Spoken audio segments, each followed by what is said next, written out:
ইফতারিতে মুচমুচে ফুলকো বেগুনির একটি গোপন রেসিপি আজকে আমি আপনাদের সাথে শেয়ার করব। আশা করছি আজকের এই রেসিপিটি আপনাদের সবার খুব ভালো লাগবে।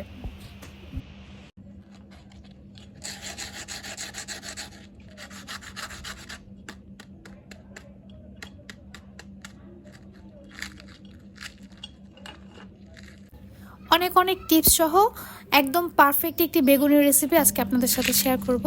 আর এই রেসিপিটি ফলো করলে বেগুনি তৈরি করার জন্য অন্য আর কোনো ভিডিও আপনাদের দেখতে হবে না। একটা মিডিয়াম সাইজের বেগুন আমি এইভাবে লম্বা করে কেটে নিয়েছি।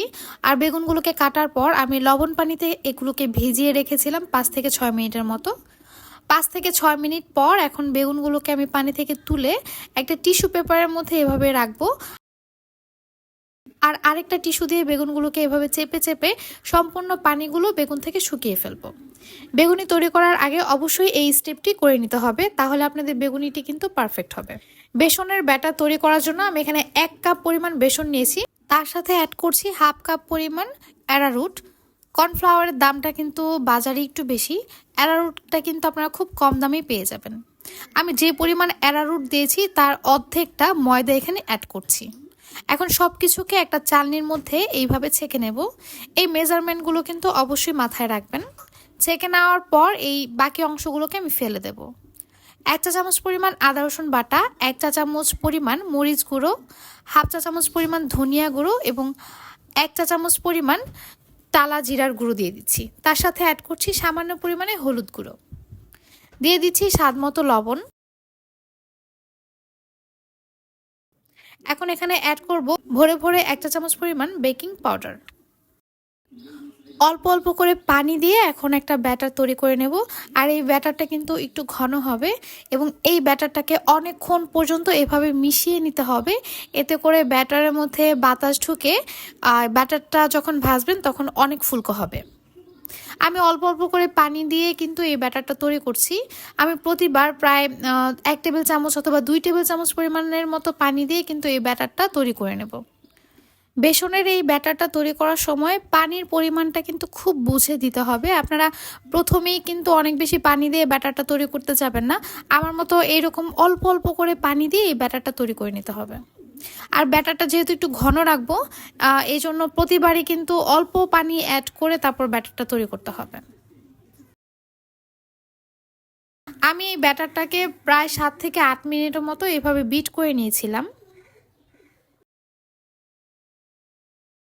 ব্যাটারটা যত বেশি বিট করবেন এর মধ্যে তত বেশি বাতাসটা প্রবেশ করবে। আর তারপর যখন বেগুনিটা আপনারা ভাজবেন তখন দেখবেন এটা কিন্তু অনেক ফুলকো হয়েছে।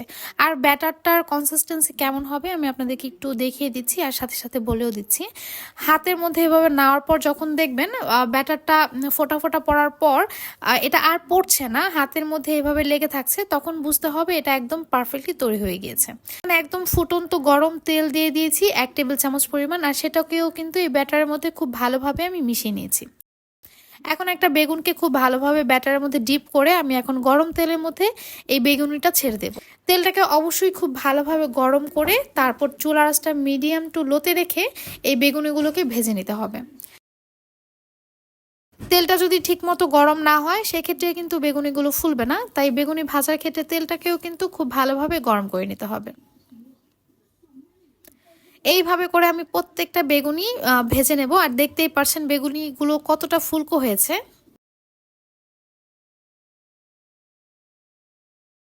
আপনি যত সময় নিয়ে এই বেগুনিগুলো ভাজবেন এগুলো কিন্তু ততটাই ক্রিস্পি হবে।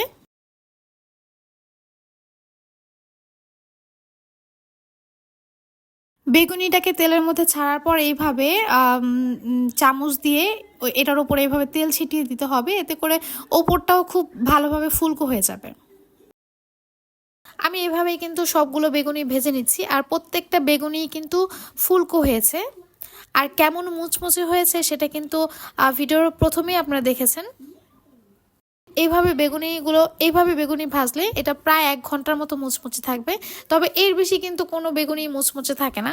যারা বলে 3 থেকে 4 ঘন্টা বেগুনি মুচমুচে থাকে এটা আসলে ভুয়া, আমার মনে হয় না এটা সঠিক।